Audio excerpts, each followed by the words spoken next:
Dream of the Red Chamber, Chapter 76. So, you know that exact moment at a massive family holiday dinner. Oh, yeah.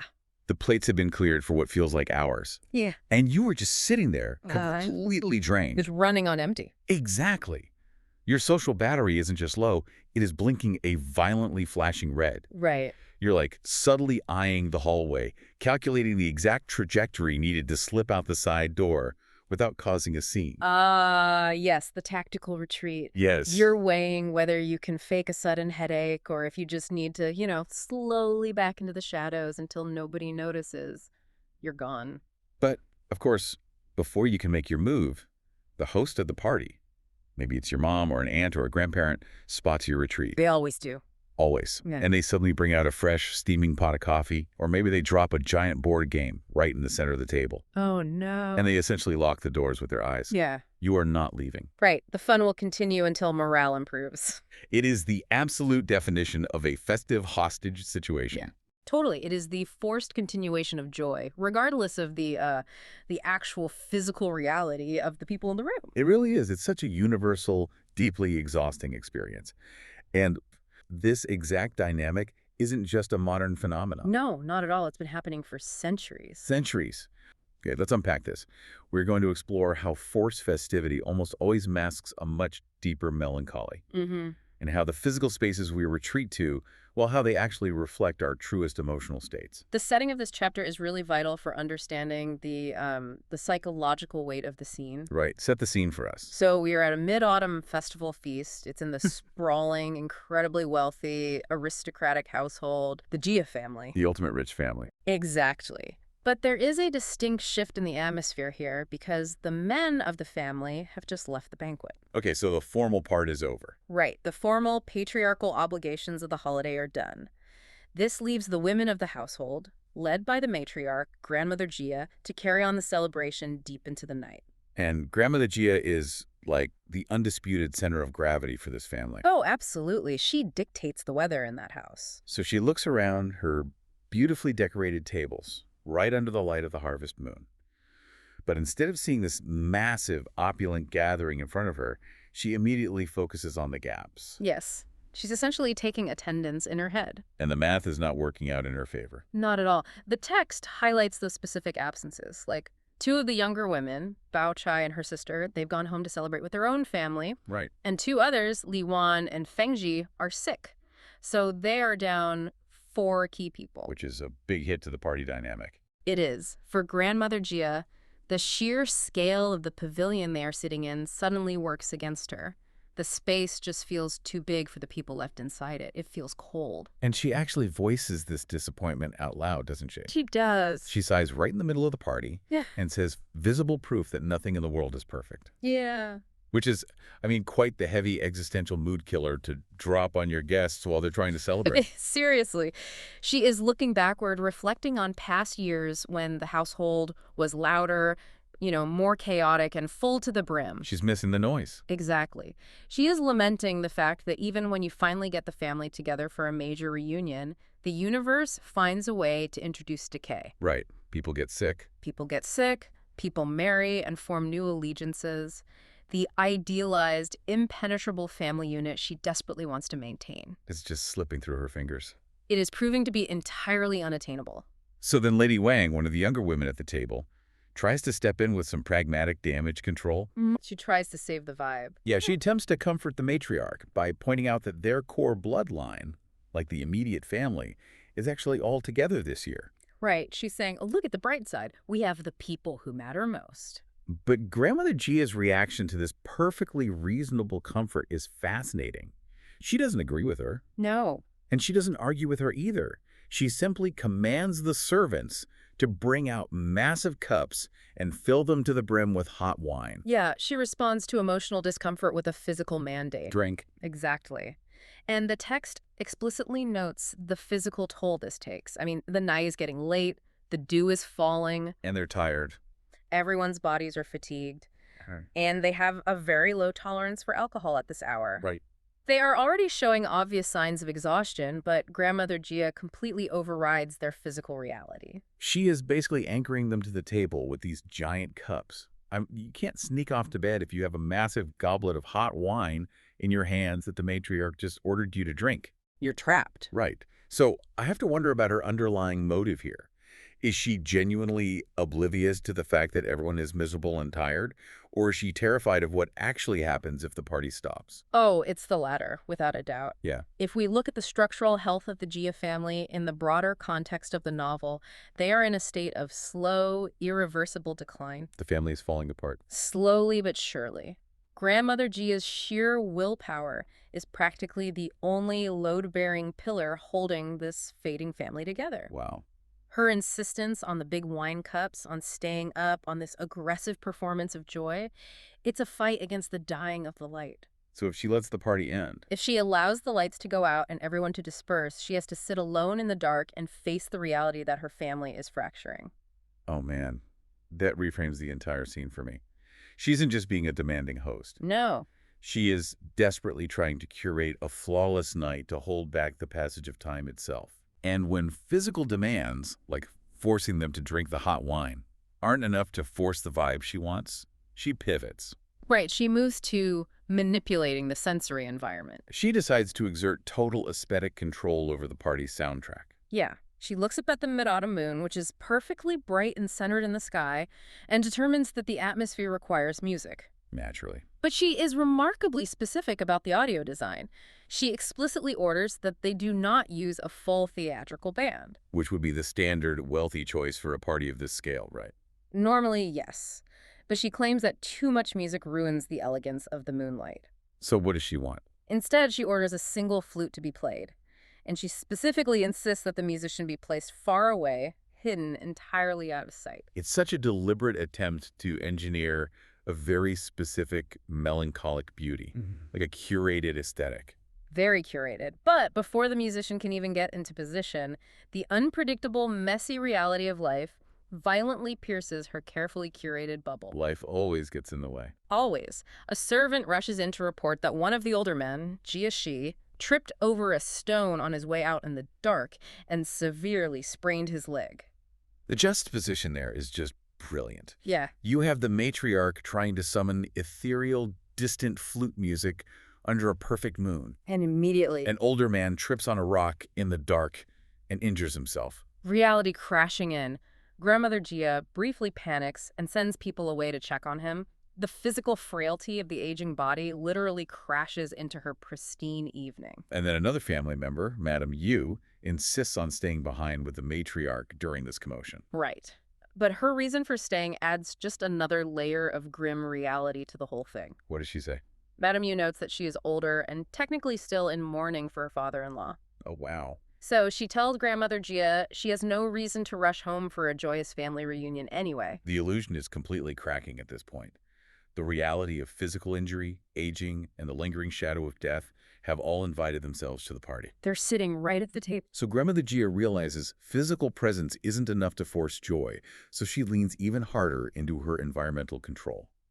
The servant finally begins to play the distant flute under a sweet osmanthus tree. And the text paints this incredibly vivid sensory picture here. It really does. The air has turned cold, and the night dew is heavy. Still trying to dictate the emotional tenor of the space, Grandmother Gia asks the unseen musician to play a slower tune. Oh, bad idea. The worst. This backfires in the most spectacular, devastating way possible. Because by slowing the tempo and isolating that single instrument in the cold night air, the music becomes overwhelmingly desolate. It becomes so mournful that Grandmother Gia herself, the woman who just forced her entire family to drink giant cups of wine to pretend they were having fun, Right. she actually breaks down in tears. Oh, wow. And because she dictates the emotional weather of the entire household, her tears drag the rest of the table down with her. Everyone falls into this shared, inescapable silence and grief. The very tool she used to try and elevate the party is what ultimately destroys it. Exactly. I want to introduce a concept here that I think perfectly explains the mechanics of this scene. Let's call it the aesthetic vacuum. Okay, I like that. Think about the modern experience of leaving a deafening, crowded concert. You've been surrounded by flashing lights, screaming crowds, and heavy bass for hours. Sensory overload. Right. But then you get in your car to drive home, And instead of turning on the radio, you just sit in that profound, sudden silence. Oh, yeah. And in that silence, you often feel an unexpected heavy wave of melancholy. Exactly. You were just experiencing peak joy 10 minutes prior, but the sudden absence of noise creates a vacuum. It strips away all your external distractions, forcing you to sit alone with your own baseline thoughts. That's it. When you have a loud, chaotic band playing at a banquet, people tap their feet, they shout over the music, they clink their giant wine cups. The noise acts as a shield. It protects them from their own thoughts. Yes, so by isolating a single, slow flute and placing it far away in the dark, Grandmother Gia accidentally manufactured a massive aesthetic vacuum. That is precisely how the scene functions. She stripped away the protective noise of the party. Forcing herself and everyone at the table to confront the tragedy, the aging, and the isolation they had been drinking to ignore. The quiet forced them to listen to their own internal anxieties. And Madame Yu realizes the entire family is sinking into this collective depression. So she tries to intervene. She does. She tries to throw them a lifeline. She attempts to break the tension by telling a joke. But, calling it a joke is almost generous. It really is. It is one of the most bizarre, uncomfortable stories you could possibly tell in this specific moment. Set it up for us. So Madame Yu tells a story about a family that has 4 sons. The first son has only one eye. The second son has only one ear. The third has only one nostril. Okay. And the fourth son has all his facial features perfectly intact, but he is totally mute. Yeah, it lands with a heavy, agonizing thud in the room. We really have to unpack the mechanism of why this joke is so profoundly unsettling. Please do. She is telling a story about a deeply fractured, defective family to a family that is secretly terrified of its own fracturing and defects. The punchline about the mute son is the most damning part, isn't it? Absolutely. The fourth son looks perfect on the outside, but he completely lacks the ability to speak. That is the Gia family in a nutshell. Bingo. They are sitting in this opulent, perfectly decorated pavilion, looking flawlessly wealthy on the outside. But inside, But they are entirely incapable of voicing their own fears about their decline. wow. The resonance is just too close to home. The joke doesn't alleviate the tension at all. It holds a grotesque mirror up to it. Grandmother Gia has literally closed her eyes and fallen asleep. Wait, really? She just falls asleep. She does. She cannot bear to engage with the metaphor, so she chooses physical unconsciousness to escape the discomfort of the moment. That is amazing. The heavy emotional weight of that aesthetic vacuum completely crushes the older generation. Grandmother Gia gets into her little bamboo chair and is carried away to bed, and the older women finally disperse. But this same crushing weight has a totally different effect on the younger generation. Right, it doesn't put them to sleep. Not at all. Okay. It alienates them so deeply that it pushes them to physically abandon the party and seek out their own space to rebel. And the transition the text uses to move us from the elders to the youth is wonderfully grounded here. It is so jarring, in a good way. Right after the matriarch is carried off in tears, we get a scene of the household servants frantically bickering in the moonlight because they can't find a missing teacup. I love that part. One servant is terrified they will be accused of stealing it or breaking it. So the grand, sweeping, existential melancholy of the aristocratic masters is instantly followed by the working class just trying to manage the dish inventory so they don't get punished. It snaps the reader right back to reality. It really does. But as the servants are searching the grounds for this teacup, 2 of the younger women, Daiyu and Xiangyun, While the rest of the exhausted household has finally gone to sleep, these 2 absolutely refuse to. they are wide awake. Daiyu has been crying quietly in the dark. But she isn't crying because of the mournful flute. Her grief is highly specific. Right, it's not the existential dread of the older generation. No, she was triggered by Grandmother Gia's earlier complaints about the missing family members, specifically the absence of her friend, Bao Chai. Right, Bai Chai had made a promise. Yes, during this mid-autumn festival, the girls were going to start a poetry club and write linked verses together. But instead, Bao Chai went home to her own family, breaking the promise. Leaving Daiyu feeling entirely abandoned in this massive estate. So Xianyan steps in to comfort her, but she doesn't do it with, soft sympathy. No, she does it with a fiercely independent, almost aggressive energy.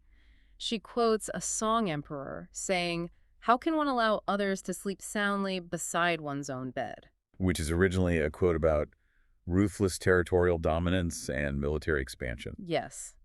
But Xiangyun is applying it to their creative, intellectual space. I love that. Yeah. She tells Daiyu, They are not going to sit around and wallow in abandonment. Nope. Instead, they're going to stay up all night and write brilliant, linked poetry, just the two of them, specifically to shame the others who left them behind. They are weaponizing their isolation. It is a wonderfully petty, brilliant teenage rebellion. Like, you didn't want to write poetry with us. Fine, we're going to create a masterpiece without you. Exactly. But to execute this rebellion, they realize they cannot stay in the remnants of the banquet. They need to find the right physical space. And the geographical choice they make is deeply structurally symbolic. To move through the vast gardens, and the text highlights a deliberate choice between two beautifully named buildings. Right, they can go up the mountain to the Tubi Hall, Which translates to the convex Emerald Hall, or they can travel down into the valley, by the water, to the Aojing Hall. the concave Crystal Hall. They bypass the mountain entirely and choose the concave Crystal Hall, settling down by the dark, rippling water. And the text spends a surprising amount of time discussing the actual words used for these buildings. Yeah, the Chinese characters for convex, which is tu, Yes. and concave, which is of Ao. Right, and they are visually striking. They are highly unusual characters because they're almost purely topographical drawings. What do you mean by that? Well, 2 looks like a solid block with a piece boldly sticking up out of the top, Okay. and a KO looks like a block with a piece carved out of the middle, forming a basin or a hollow. That's fascinating. Historically, people thought these words were vulgar or far too bizarre to use as names for elegant aristocratic pavilions. But Daiyu reveals a massive piece of backstory right here in the dark. She tells Yan Yun that she was the one who named these buildings. She deliberately chose those rare, ancient, topographical words over common, flowery language. She actively defended her choices against critics who thought they sounded strange. Because ancient poets and painters used them to capture the raw shape of the earth. Exactly. And the adults in the family were so impressed they actually kept her names. This is a profound moment of reclamation. Let's look at the spatial metaphor here. Let's do it. The convex hall, the Tubi Hall, sits up on the mountain. It bulges outward. It projects itself onto the landscape, demanding to be seen. Convex spaces are like an acoustic megaphone. They broadcast your presence to the world. It perfectly represents the extroverted, loud, forced public joy of the banquet they just escaped. Right. Grandmother Gia was forcing everyone to be convex. Yes, but the concave hall down in the valley by the water is entirely different. It pulls inward. It is a basin designed to hold things. Concave spaces are like an acoustic dish, turning the sound inward so you can finally hear yourself think. So Daiyu and Xiangyan choosing the concave hall isn't just them looking for a dark place to hide from the servants. Not at all. They are actively reclaiming their agency in a space Daiyu literally defined with her own intellect. They're using the architecture to process their emotions. The forced party demanded they project an illusion of happiness. But they needed a concave space to catch their grief, hold it, and transform it into something meaningful. Which, in their case, is writing poetry. They found empowerment in the concave moments of life. The architecture of the garden completely mirrors their internal emotional landscape. When the forced festivity of the high ground fails them, and the aesthetic vacuum of the flute crushes the older generation. The youth find refuge and creative power in the low ground near the water, in the shadows. They take the raw material of their melancholy and forge it into art. They are at the secluded spot called the Concave Crystal House. Concave Crystal House sounds fancy. It does, but the architectural notes point out something really interesting. It's chosen specifically because it sits low. It's geographically depressed right near the water's edge. Oh, so it's physically restricting them in a way. Exactly. It forces their perspective downward toward the water rather than up at the sweeping views. Which is such a funny contrast to what's going on around them because there's a massive mid-autumn festival party happening elsewhere on the estate. Right. The adult world is totally distracted. Yeah. And the 2 old women who are supposed to be on night watch guarding the girls, they've completely abandoned ship. They got totally drunk on reward wine, ate a bunch of premium mooncakes, and literally just passed out. I love that detail. It creates this temporary pocket universe for the girls. The suffocating adult supervision is literally asleep, leaving them completely alone under the awning. And the text paints this gorgeous picture, right? There's a perfect moon in the sky, and its reflection is shimmering in the rippling water right below them. Yeah, they say it feels like they're sitting inside a crystal palace. It sounds so perfect. You'd expect them to just, be completely content and enjoy the freedom. You would think so. But human nature kicks in almost immediately. It really does. Because they get into this surprisingly modern debate about, well, satisfaction. Jemyun looks out at the water and is like, I wish we were on a boat. Right, she complains about just sitting by the water. Yeah, she claims that if she were at her own home, she'd have already taken a boat out. And I have to push back here reading this today. I mean, they are sitting in this gorgeous crystal-like setting, eating delicacies, and she's complaining about not having a private boat. It's a bit much, isn't it? It sounds like a classic case of rich kid entitlement, like textbook elite complaining. On the surface, yeah, it totally Yeah. sounds like a spoiled aristocrat just, wanting more. But we have to look at how Daiyu untacks this, because Shang Yun herself realizes the irony. Right. She brings up an old idiom, doesn't she? She does. She talks about how human desire is basically a moving goalpost. She notes that poor families look at rich families and think, oh, they have everything they could possibly want. But unless you actually experience it, you don't get it. Exactly. You don't realize that even the wealthy have these deep, unfulfilled desires. Mm-hmm. And Daiyu quotes this proverb. She says, if everything were perfect, where would the joy be? Oh, wow. So she's saying the friction of imperfection is what gives happiness its meaning. Yes. And that philosophical exchange reveals the core reality of their situation. Because remember, both of these girls are orphans. Right. They have aristocratic blood, but they don't actually have any money or power of their own. Exactly. They are permanent guests in this massive wealthy household. They depend entirely on the charity of the matriarch. So Jiang Yun complaining about the boat isn't really about a boat. It's about a lack of agency. That makes so much sense. And Daiyu kind of expands on that, right? She points out that literally everyone in the house has things that don't go their way. Yeah, from the grandmother at the very top of the hierarchy down to the golden boy, Daiyu, and Tanshan. They all face restrictions, regardless of their money. So Daiyu is basically saying, if the people who actually own everything are trapped, then we are really trapped. Which is a pretty heavy realization to have in the middle of the night. And Jiang Yun notices that Daiyu is starting to spiral. She's getting really sad and melancholic about their whole orphan situation. Right. So Shang Yun realizes she has to pivot fast. She tells Daiyu to stop talking about depressing things. Like, let's change the subject before we both start crying. Exactly. Mm-hmm. And she hears this distant, melodious flute music coming from the main party, and she uses it to challenge Daiyu. She suggests they compose linked poetry together. Which instantly works. They decide to turn this shared sadness into this highly competitive, creative game. But what blows my mind is how they choose the rules of the game. They don't make it easy on themselves. Not at all. Instead of just picking a topic, they literally walk over to the railing and count the wooden posts from one end of the pavilion to the other to determine their rhyme scheme. It's letting pure chance dictate their artistic boundaries. I was comparing this in my head to, like, a modern rapper doing a freestyle, right? Yeah. Asking the audience to throw out a totally random, difficult word to build a whole rap around. That's a great analogy. And they count exactly 13 posts, which locks them into the 13 yuan rhyme scheme. Which is notoriously brutal. Right. Can you explain the mechanics of why that's so hard? Because it's not just like finding a rhyme for the word orange in English. No, it's a systemic constraint. In classical Chinese poetry, these official dictionaries codified centuries earlier, during the Tang and Song dynasties, grouped words based on very precise vowel sounds and final consonants. So it's a very strict historical list of words. Exactly. And the 13 yuan category is extremely narrow. There are very few words in it. But the real kicker is that pronunciation had changed over the centuries. Oh, right. This novel is set during the Qing dynasty.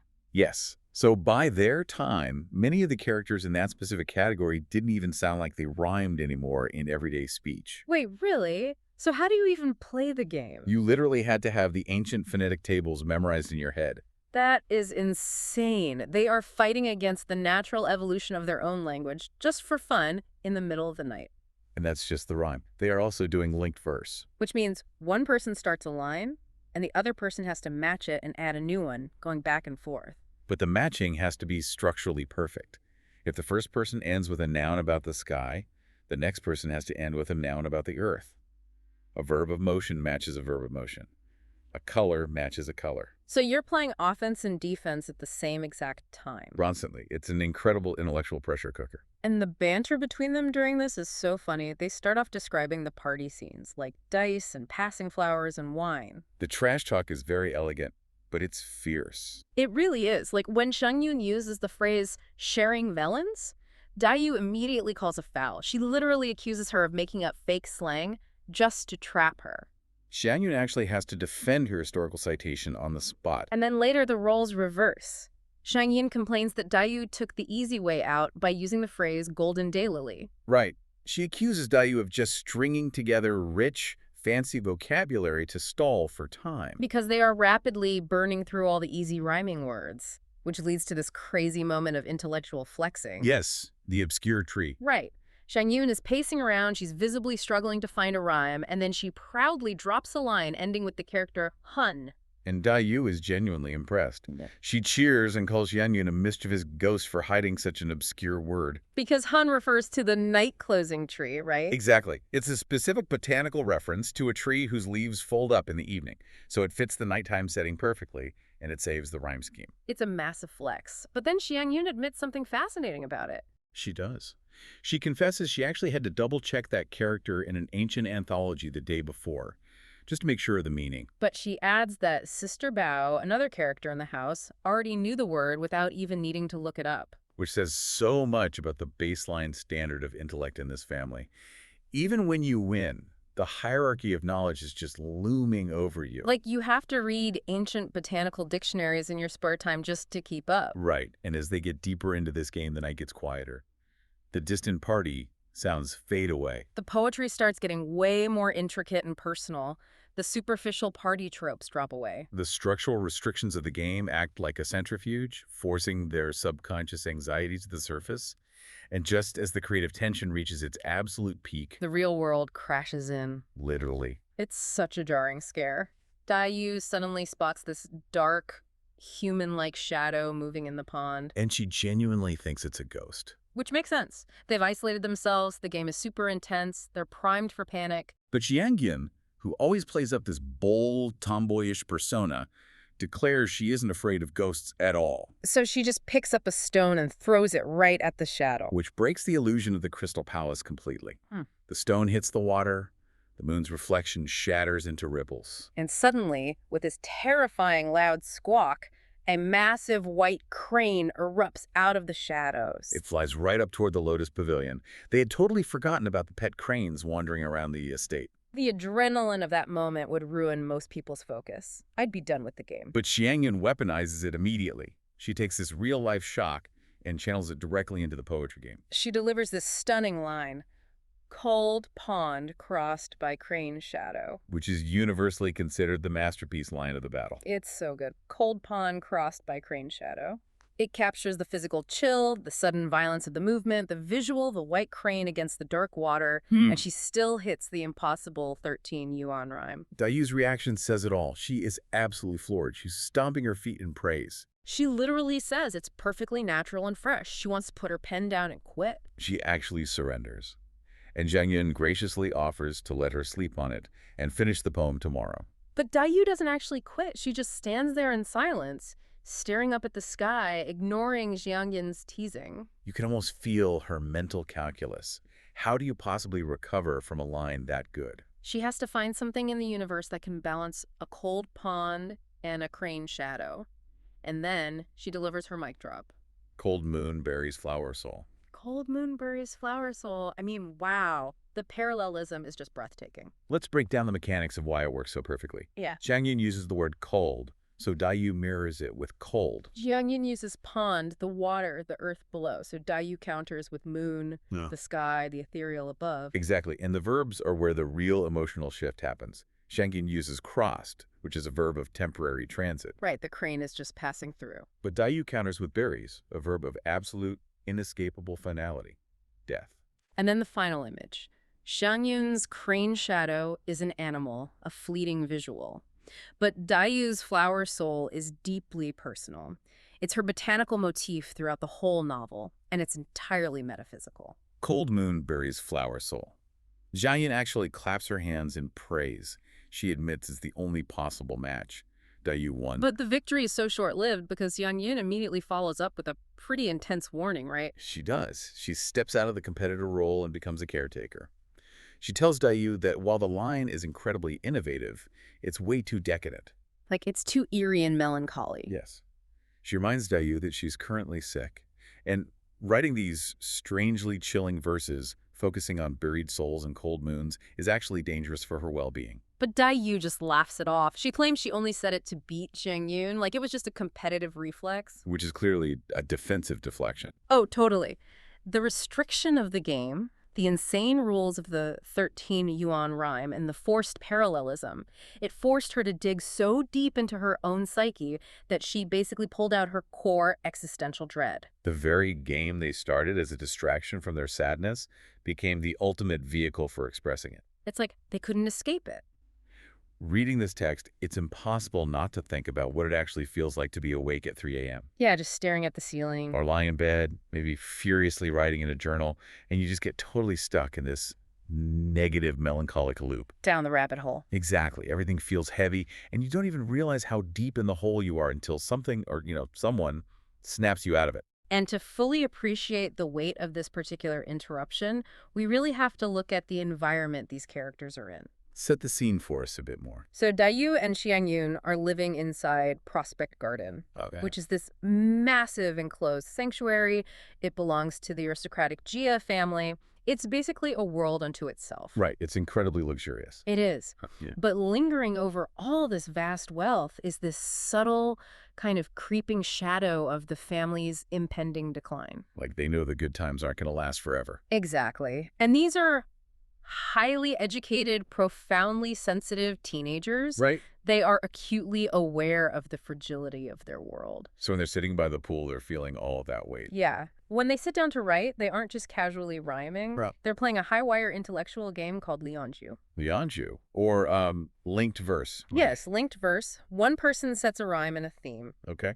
And then the next person has to flawlessly match that rhyme, bait on the imagery, and then propose the next structural challenge. I mean, that takes just an insane amount of brain power. It really does. You're constantly trying to outdo the other person's cleverness on the spot. While adhering to incredibly strict poetic rules. Right. And that brings us to the mysterious figure stepping out from the rocks to stop them.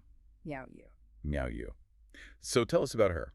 She is a nun from the garden's hermitage, but she occupies a really unique space.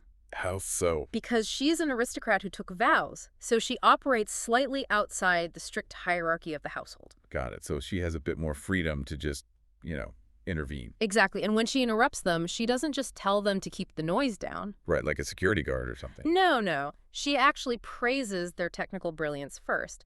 She acknowledges that the poetry is structurally magnificent. But then she issues a really severe warning. Yeah, she says the verses have become, what was the translation? Too sad and desolate. Yes. The phrasing in the original text points to something being overly ruined, decadent, or just deeply sorrowful. Because they've really been pushing it. They have. Miao Yu has been listening to them push each other further and further into the dark. We actually see the climax of their duel right before she steps out. We do. Jian Yun delivers this chilling line about a cold pond passing a crane's shadow. Oh, wow. And then Daiyu responds by matching it with just a devastating image. What does she say? A cold moon burying a flower's soul. Burying a flower's soul. That is incredibly dark. It is. They are conjuring ghosts, dead lotuses, buried spirits. Just pure emo teenage poetry. Essentially, yes. But Miao Yu warns them that continuing down this specific creative path is incredibly dangerous. Why dangerous? Because forcing these increasingly tragic rhymes just to keep the game going, she claims this level of manufactured sorrow directly relates to one's destiny. Like to their fate. Yes, to their actual life trajectory. Okay, wait, I have to stop you there because this sounds a lot like 18th century censorship. I can see why you'd say that. Right. Is Miao Yu just acting as the morality police here? Like, is she telling these brilliant teenage girls that their art is too dark and they just need to, smile more? Just write pretty things so you don't jinx yourselves. Exactly. Like, is it really just about not jinxing it? It is very easy to read it that way through a modern lens. Yeah. But if we look at the mechanics of what Miao Yu is actually doing, she is giving them a masterclass in emotional regulation. Oh, interesting. How so? She's warning them about the self-fulfilling prophecy of despair. Words have biological and psychological power. Right. The whole what you focus on grows idea. Exactly. The linguistic environment you build for yourself locks you into a physical state. Wow. If you spend the entire night reaching into the absolute depths of your mind to find the most tragic, lonely imagery possible. Like burying flower souls under a cold moon. Yes. Your brain and your body are going to start believing that this is your permanent reality. Okay, this makes perfect sense. It's basically the 18th century equivalent of algorithmic doom scrolling. Oh, that's a great comparison. Right. Because if you keep feeding your brain depressing videos or news articles at 2 a.m., your algorithm adapts. It learns what you're lingering on. Yeah, and it starts serving you nothing but tragedy. And suddenly, your entire perception of reality is warped, and you just feel like the world is ending. You're trapped in that loop. Exactly. Miao Yu is pointing out that if you intentionally feed yourself depressing words, you literally train your brain to only see a dark destiny. And notice how she breaks that algorithm for them. She doesn't just argue with them about the poetry. No, she doesn't offer some high-minded philosophical counterargument. She snaps them back to tangible, physical reality. She brings them back down to earth. Yes. She points out that the older women of the household have already dispersed. The garden is completely asleep. Right. Their maids are probably running around the grounds in an absolute panic trying to find them. Oh, true. They've just been sitting out there for hours. And most practically, she asks if they are afraid of catching a cold sitting by the water. Which is such a grounded mom thing to say. But it works. When someone is caught in an anxiety spiral or a depressive loop, arguing with the logic of their thoughts often just fails. You can't outthink an overthinking brain. Precisely. You have to change their physical reality. Oh, wow. She reminds them of the cold air on their skin, the social reality of their worried maids. She gives them a reality check. And then, crucially, she offers an immediate sanctuary. She invites them to her hermitage for tea. So she physically extracts them from the cold, dark pool where they were, spiraled She out. completely changes their environment. Which initiates the next phase of the text. Yeah. They actually follow Miao Yu to her home, the Greenbower Hermitage. And the text gives us this incredible sensory shift here. It really does. We go from the freezing, vast, desolate moonlight outside To the intimate interior of the hermitage. Right. There's a blue flame still burning in the shrine. The incense hasn't burned out yet. There are dozing maids in the background. It's warm, it's enclosed, it's safe. It basically functions as a womb-like environment. Wow, yeah. The stark contrast to the vast, cold emptiness of the pool is completely deliberate by the author. And almost as soon as they get settled into this warmth, the physical world kind of crashes in again. There's a knock at the door. The search party. Finally. The maids, Zihuan and Quilu, along with several older servants, have tracked them down. Because they'd been searching the entire garden in a panic. And they only found them because some night watchmen heard voices near the water and tipped them off. So the spell of the midnight poetry battle is officially broken by the real world. Absolutely. But Miao Yu doesn't just, pour them tea and send them to bed.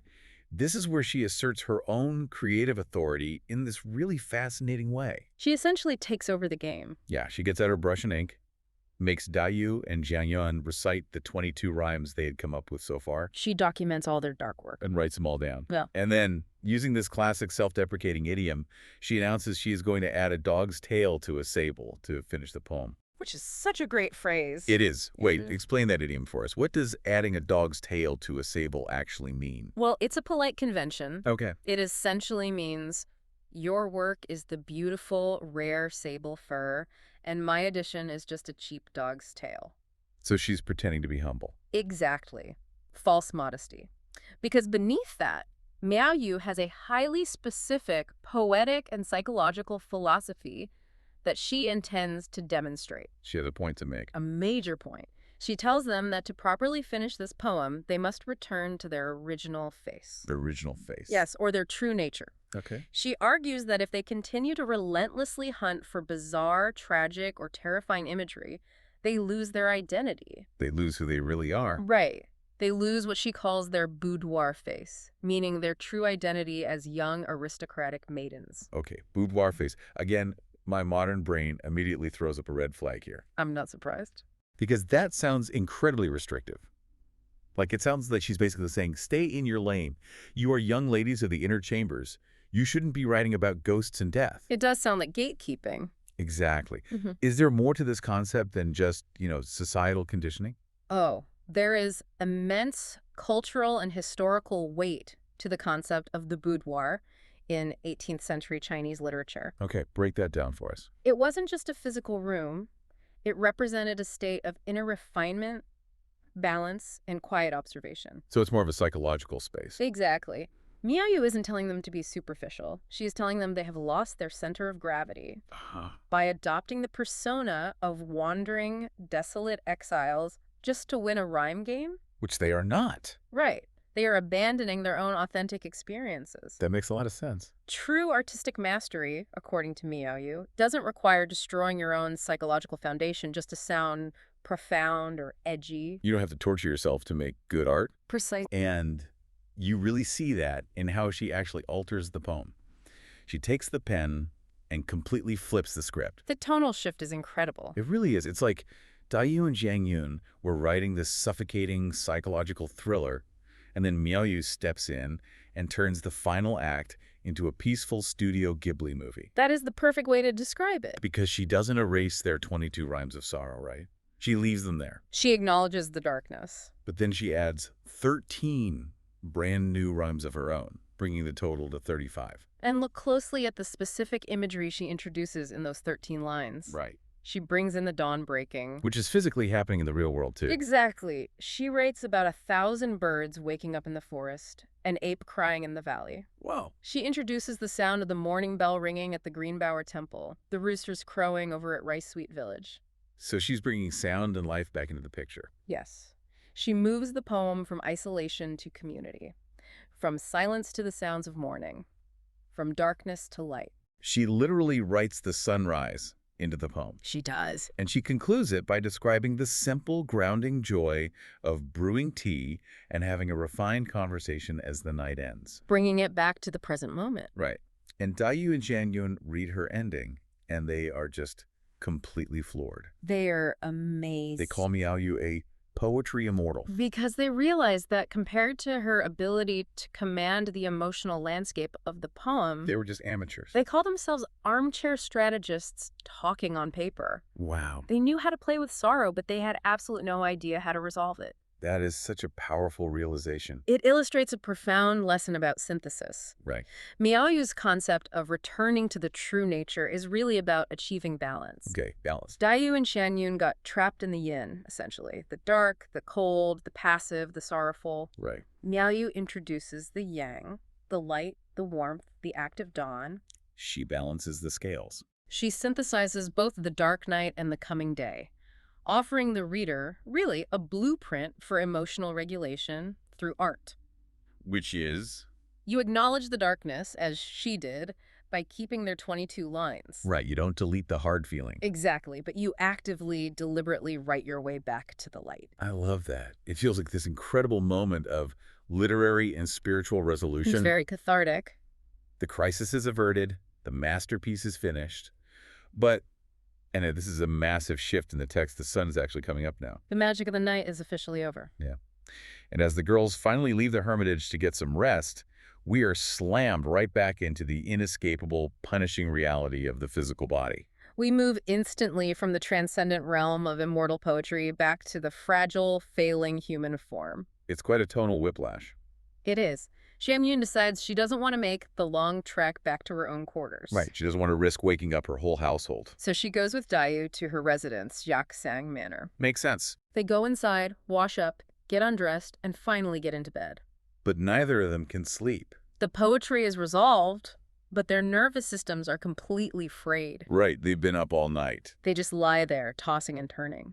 The text mentions Yang Yin suffers from bed-picking disease. Yes, which basically translates to situational insomnia. Caused by sleeping in a new or unfamiliar bed. Exactly. Add to that the fact that she is massively overtired. We've all been there. You miss your sleep window, your cortisol spikes, and suddenly your brain just refuses to shut down no matter how exhausted your muscles are. It's miserable. But Xiangyun's insomnia is situational. It's temporary. Right. But then we get to Daiyu. Yeah. As they lie awake in the dark, Daiyu makes a confession to Xiangyun that completely shifts our understanding of everything we just read. She admits that her lack of sleep has nothing to do with tonight's poetry battle. No. Or the unfamiliar bed, or the late hour. None of that. She confesses that, due to her chronic illness, she struggles with severe, unrelenting insomnia. Like, she explicitly states that in a whole year, she only gets a full night of sleep, about 10 nights total.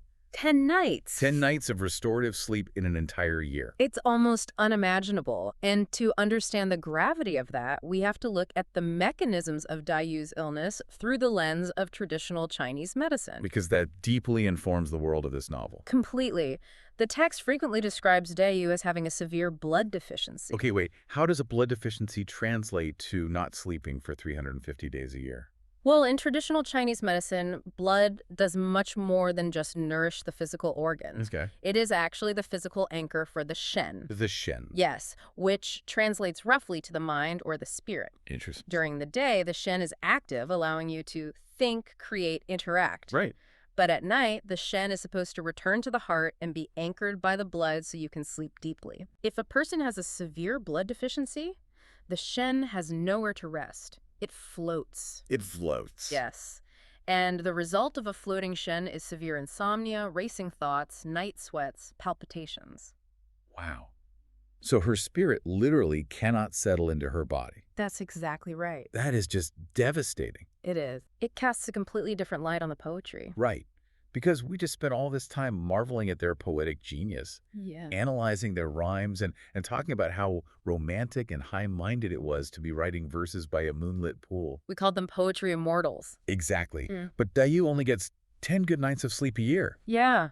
Doesn't this completely shatter the romantic illusion of the tortured poetic genius? It absolutely shatters the romantic illusion, but I think it vastly deepens the humanity and the tragedy of the text. How so? Because this biological reality directly connects back to the dark poetry they were writing at the beginning. Oh, wow. Remember Miaoyu's warning about their destiny? Yes, how the sorrowful words would lock them into a dark fate. Miaoyu was completely right to be alarmed. That intense, desolate poetry wasn't just an artistic exercise in finding cool, edgy metaphors. It wasn't just a game. No, it was a direct manifestation of deep, chronic, physical and mental depletion. So her poetry was literally a symptom of her insomnia. Yes. Because when you are running on 10 nights of sleep a year, your brain simply does not have the biological resources to conjure optimism. You're running on empty. You write about buried souls and cold ponds because your body is existing in a state of constant, exhausting decay. Precisely, and this is really where the absolute genius of the author shines. Yeah. The text brilliantly juxtaposes high literary achievement. Like the flawless 35 rhyme-linked verse. Yes. It juxtaposes that achievement with profound human vulnerability. Wow. They are undisputed literary geniuses, capable of mental gymnastics that astound even the adults around them. Right. They are brilliant. But underneath the intellect, they are sick, exhausted teenagers who just want to be able to close their eyes and rest. That is so heartbreaking. The immortal poetry is inextricably, tragically linked to their fragile, suffering mortal bodies.